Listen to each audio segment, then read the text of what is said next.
Hello everyone and welcome to another Halo Caesar review. Today I'm reviewing Dominant Species Marine.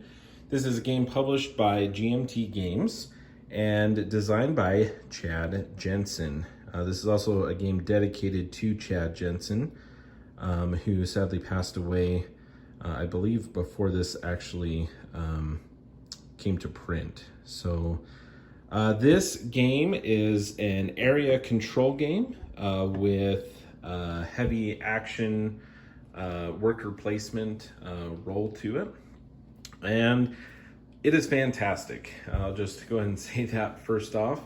I really enjoy it. The other thing I wanted to mention real quick before I get into my review of the components and the gameplay, some of the things that I enjoy about the game and some of my thoughts, would be that I have never played Dominant Species. So I know many of the people watching this may be really familiar with Dominant Species, the original game that came out.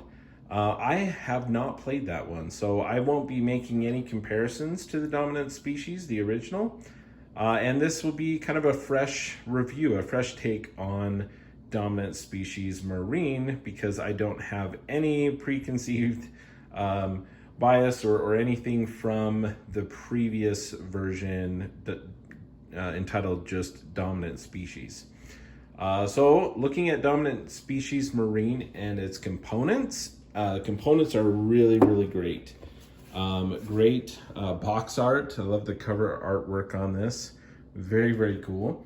Everything fits in the box really well. There's no insert or anything, but it works great as is. Everything fits in there really well.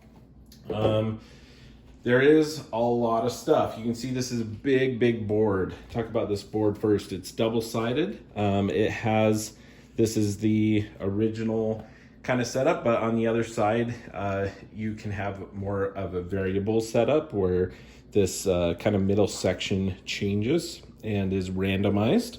And so the back of the board allows for that. The artwork throughout the board, the cards and everything, just really cool. Everything really well done there, I think. So the board has a lot going on, but I think it's laid out really well, and it's very useful.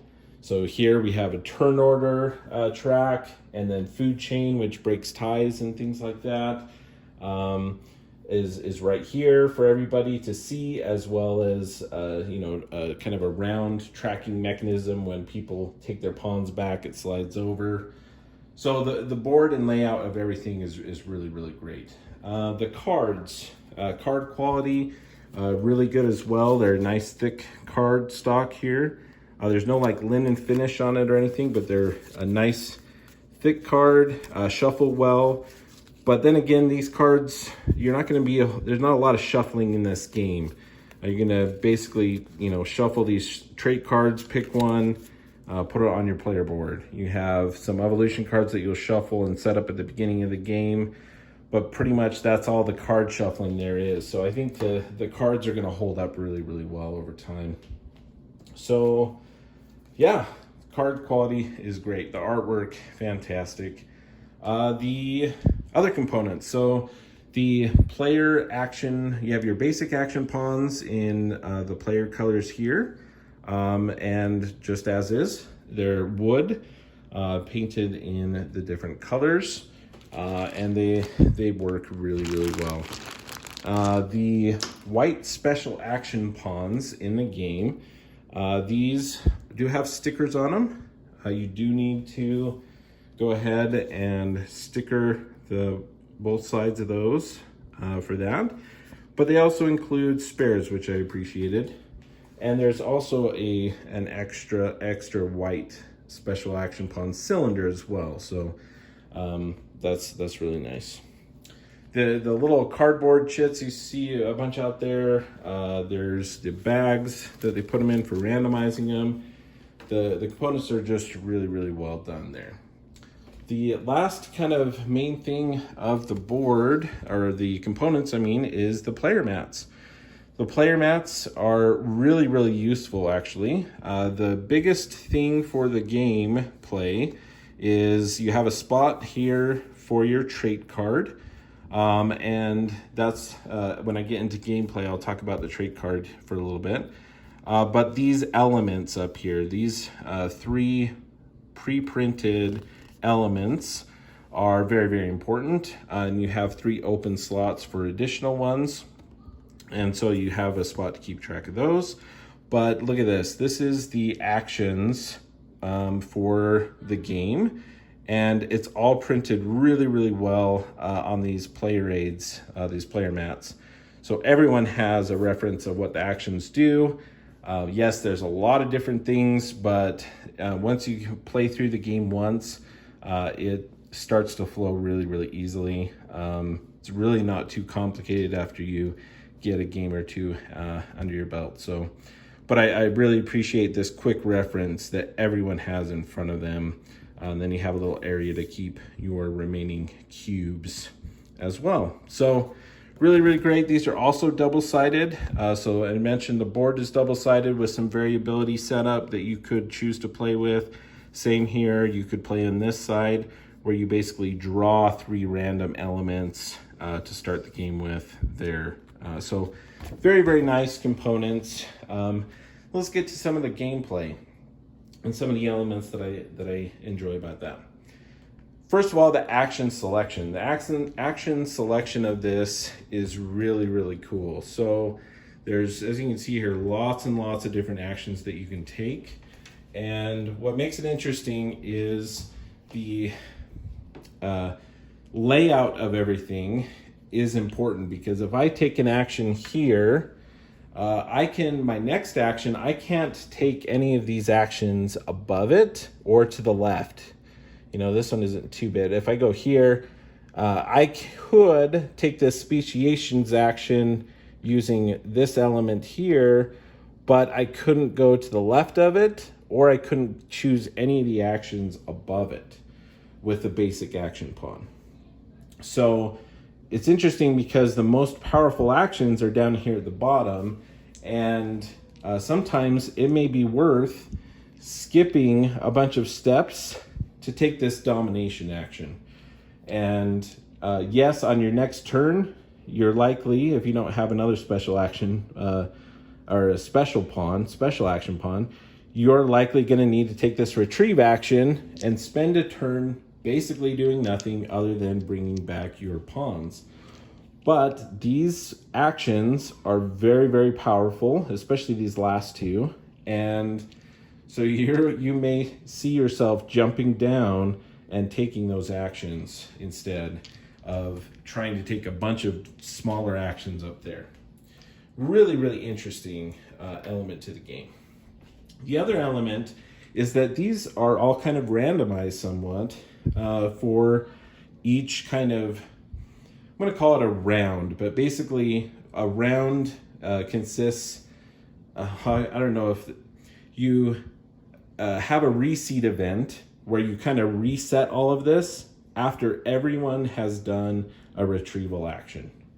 And that's tracked over here on the board as well. So as someone takes their turn, they move it over to that right side. If whoever's playing fishes here takes a retrieval action, goes there. Once all the cubes are on this side, then you're going to take you're going to do a reseed event, and then the game continues as normal. But yeah, so very, very interesting element there, because these are all kind of randomized as to what's available. And not only that, but in kind of in a reseed event, any of these that were not taken using the abundance action of basically taking this, you can take one of these and put it on a spot on the board. Whatever's not taken comes down here and becomes an action where you may be able to swap an element or remove one matching element from event tile. If none of these are taken for an action, they'll go down here for the depletion, and you can actually remove one matching element of any of those types from the board, which can have a big impact on people's cubes, being able to remove those from the board. And so, yeah, there's a lot going on here, and I like the variability, and I like the impact and the change to the game that brings. And if not choosing these, they come down, you may have to consider and look forward. So I like that you're looking at, hey, what am I doing now? But if I don't take these actions, that sets up further actions for my opponents. Am I at risk? Do I need to do something with those? So very, very cool. Let's see, scoring throughout the game. So the other thing I like about, one of the other things that I really like about this is that you score throughout the game with this evolution action. You can score majority. That's where most of the scoring comes from, is scoring majority on these tiles on Earth on the board here. And so whoever has the most cubes on this tile would get 7 points, second most 4 points, and so on. And so it's really a big area control type game where you're trying to control these tiles and get a lot of points from those, either from those evolution actions. But you also are going to be scoring each and every one of these tiles at the end of the game. And I had mentioned this powerful domination action, these special action pawns. If you have majority over these certain elements, you get a special action tile that at the end of the game, depending on how well you have dominated this and moved its point value up, at the end of the game, you're going to get that many points. So very, very important, these special action pawns and dominating in these different element types. You do that by getting your cubes out and spaced, as well as getting those elements on your player board as well. So dominating in that way, but you also need to kind of consider adapting, taking the adaptation action to get different elements here so your species can survive in more locations on the board. So there's just so much going on, and these special action pawns are very, very powerful. They're very, very cool because you're not restricted by that same, if I put a basic action there, usually I'd have to go to the right or lower to take another action. The special action, I can go basically anywhere I want. Even if there's an opponent on a space, I can actually kick them off that space and take that spot with that special action tile. This could return to my opponent. So very, very cool. Not only that, but wait, there's more. There are these really cool special action spaces with this white cylinder that you have to use a special action pawn to be able to utilize those spaces. You cannot put a basic action pawn in any of those. It has to be a special one. And they're very, very powerful. This one allows you to basically swap one of your elements instead of putting it in an open spot. This allows you to take this action with any element type. This allows you to take this action and then immediately take another turn.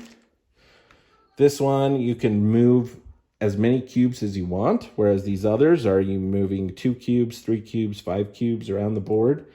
This one, you can move as many as you want. This one, it gives you, you're not restricted to basically taking out where you're going to take out opponent pieces. And I think that, that's all the special ones. So very, very cool special action ones.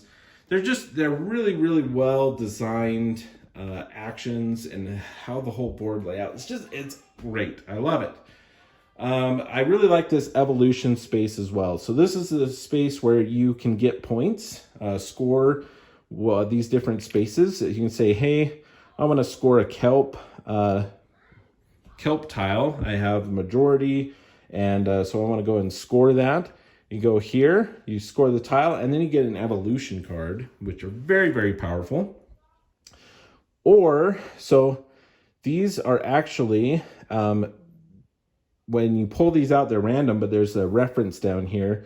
and it says put basically the highest scoring terrain tile is going to go in this space, the lowest one on this space, because you can see these numbers here, maybe, yeah, right there. So 1, 2, 3, 4, 5. So if I go here, I'll score a very low. The vent is the lowest one. You only get 1 point for a majority there. But you can choose from any of the 5 evolution cards. And the evolution cards are a huge part of this game as well. Excuse me. Because evolution cards are very powerful, and they can be very brutal in this game. So that is one element of this game that you need to be aware of, is that it is not a great one for a pacifist. You will be impacting your opponent left and right with removing these elements from the board, removing their cubes from the board, and the different decisions from these. A lot of the event cards, they either give you more points, more ways to score, or they can dramatically affect the layout of the board itself in removing opponent's cubes and such. So a lot of different things, and that, you should be aware of. Some of these evolution cards can be pretty painful on the receiving end.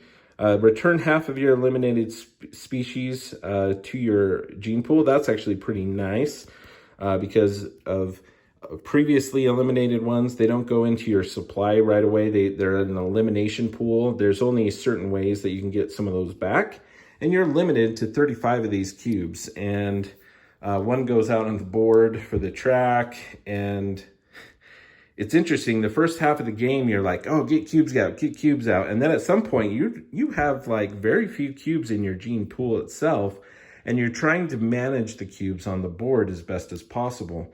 And you don't want to get them wiped out too soon, because, the game ends in the last 4 of these cards. One of those is the asteroid card. And when that's taken, then when the next reseed event happens, when people have, retrieved their tokens and everything's on the right again, then the game ends. And so there's a lot of game left. So you don't want to be stuck potentially with no cubes early, and they're all out here. They get eliminated. You can't get them back out. So there's a lot of cube management to this game beyond the awesome action, the worker placement element. You have the area control element of the game. You also have cube kind of management as part of the game as well. But I was just going to show you some of these. So, gain 1 victory point for each tile that your animal shares with 1 or more species. So that's kind of nice. You can gain 1 victory point for each tile you occupy that contains at least one of these elements. And this, as it comes out onto the board, it has this yellow. When this card enters play, you remove all gastropods, this element, from the action display. So over here, these cards actually, as they come out, can remove some of those elements, which is interesting because you kind of have to have those set up. So you may already be set up to take this and get a lot of points. But they can be very, very powerful. Like this asteroid, you remove basically all except for 1 cube from a space. That could be huge. And you remove 1 cube from each of the adjacent spaces. So just some very, very powerful things. Choose one of the 8 terrain types, score each tile of that type. I mean, I think if you have everything set up on these land tiles up there, and you're able to score this, and you have majority over all 5 or 4 of those land tiles, that's a ton of points.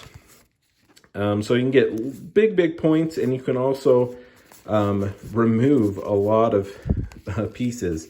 So the first game I played, a 2-player game, this was really, really detrimental to my opponent. I got it. On each tile you occupy, return X species, where their owner's gene pools, where X equals to the slot it occupies. So I actually got it when I was in, I believe, the 5 slot. So I was able to remove 5 species on each tile that I occupy that is huge. I ended up removing so many cubes from play.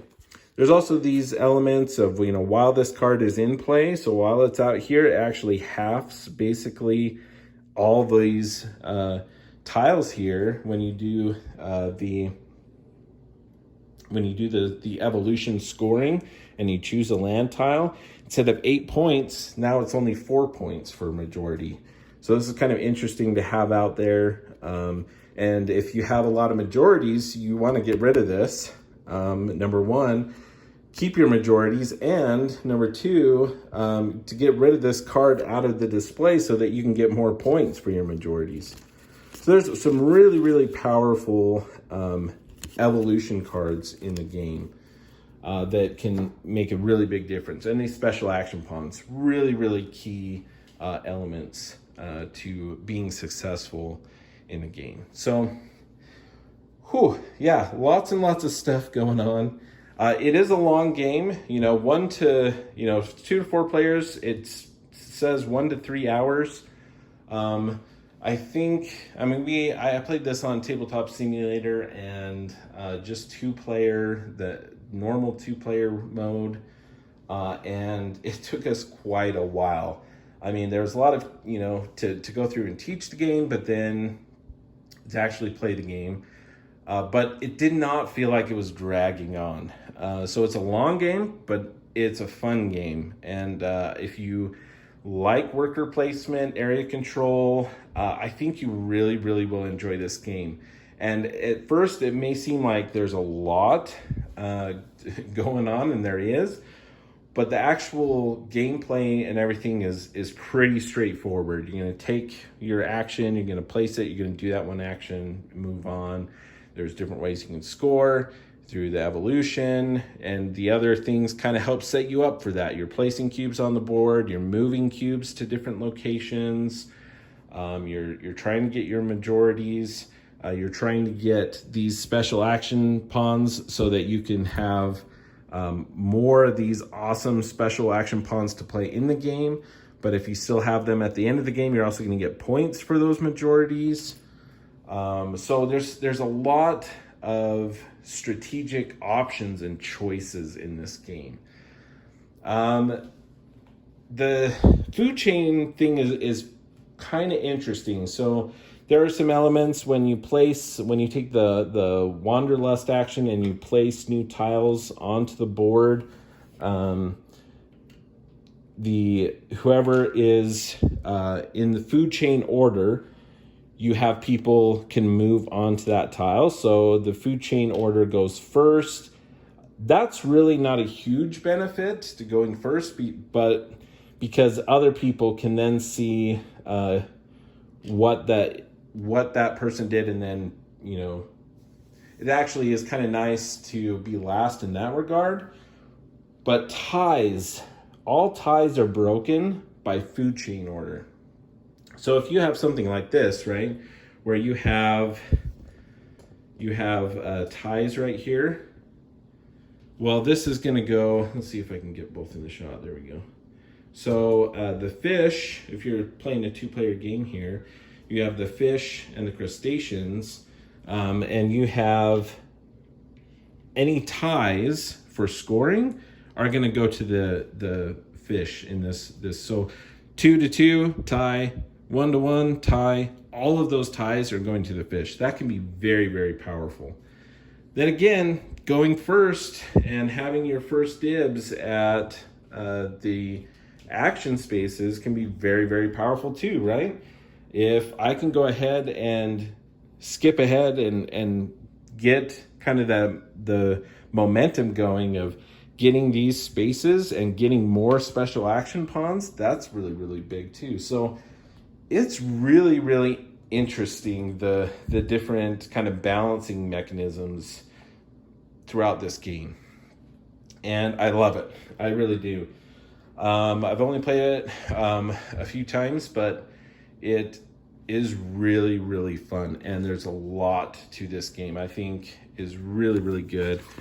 The other thing I'll mention, the rule book is actually done really well as well. You have these, I mentioned the player mats, before have all of that kind of quick reference, but the rule book goes in and it has examples for each of those actions. Really, really well done. There's also some variants. I haven't played this variant, but I think it's really, really cool idea. In a 2-player game, instead of just each playing one, you actually both play 2 animals, and your lowest scoring animal is your score. So you may have 100 and some points with this one, but 80 with this one. Well, it's going to be the 80-point animal is your score that you compare to the lowest of your opponent. And I think that works really, really well in those games. So there's alternate random setup on the double-sided board. There's, I already mentioned on these boards, the other variation.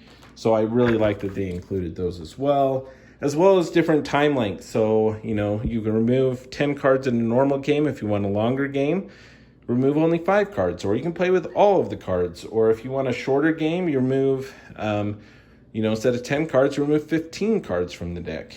And so really, really well done game, great components. And I just feel like there's a lot to discover here, and it's really, really enjoyable.